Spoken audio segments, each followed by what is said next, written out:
कैसे हैं आप? क्या आपके साथ कभी ऐसा हुआ कि जब आपके पास खोने या गंवाने को कुछ भी ना हो सकता है आपने सब खो दिया हो और आप बेहद अकेले हो।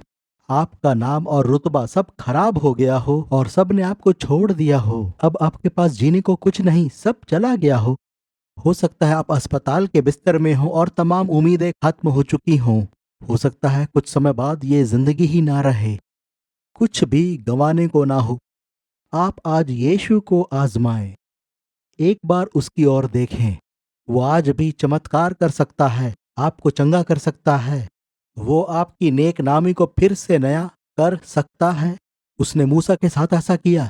उसने शाऊल को नया नाम देकर पौलुस बना दिया। 3 बार इनकार करने वाले पतरस को नया बना दिया। तो आप क्यों नहीं प्रभु पर भरोसा करते?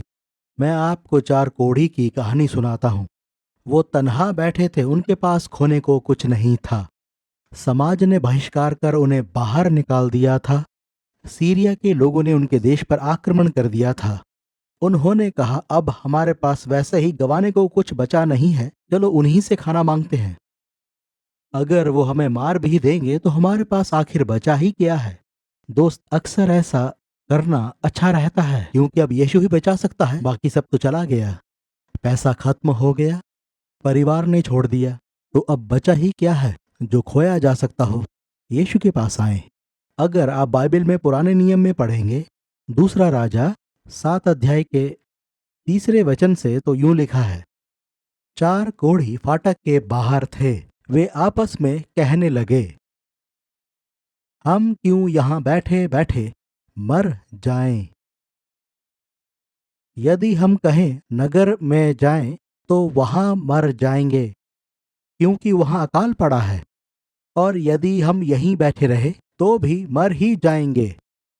तो आओ हम आराम की सेना में पकड़े जाएं। यदि वो हमको जिलाए रखें तो हम जीवित रहेंगे, और यदि वे हमको मार डालें तो भी हमको मरना ही है।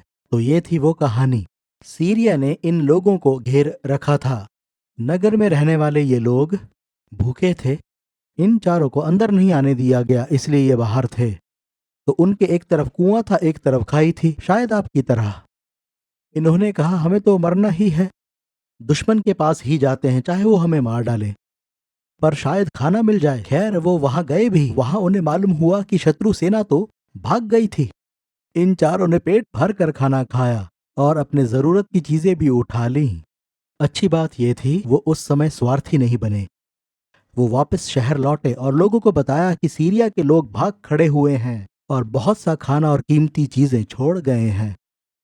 मैं आपको ये कहना चाहता हूँ, कई बार जब आप ऐसी स्थिति में होते हैं, जब आपकी खुदी खत्म हो जाती है, आपके पास कुछ भी नहीं बचता, तब परमेश्वर को पुकारें, परमेश्वर उत्तर देगा। मेरे साथ ऐसा ही हुआ था। इसी फार्म में एक बार भयंकर अकाल पड़ा था। बारिश नहीं हुई, ज्वार की फसल बर्बाद हो रही थी। मेरे पास कुछ नहीं बचा था। मैंने यीशु को कहा, प्रभु मेरी मदद कर, और मैं आश्चर्यचकित हो गया। फसल बच गई। वो ज्यादा तो नहीं थी, पर वो बच गई।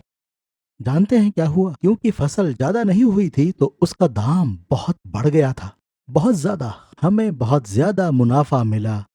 अकाल के समय में पैदा हुई वो फसल हमारी बढ़ोतरी के समय की फसल से बहुत अधिक फायदेमंद साबित हुई। मेरे दोस्त, अपना भरोसा और उम्मीद यीशु पर रखें। उन 4 कोढ़ियों के समान सोचें, आखिर मैं अब और अधिक क्या कमा सकता हूँ?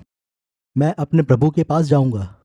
मैं जरूर यीशु नासरी के नाम को पुकारूंगा। वो मेरी प्रार्थना को सुनेगा। वो मुझे मुक्त करेगा, मेरी जरूरत पूरी करेगा, और केवल मुझे ही नहीं बल्कि मेरे परिवार को भी वही संभालेगा। दोस्त, जो कुछ हमने खोया है वो सब लौटाएगा। प्रभु आशीष दे।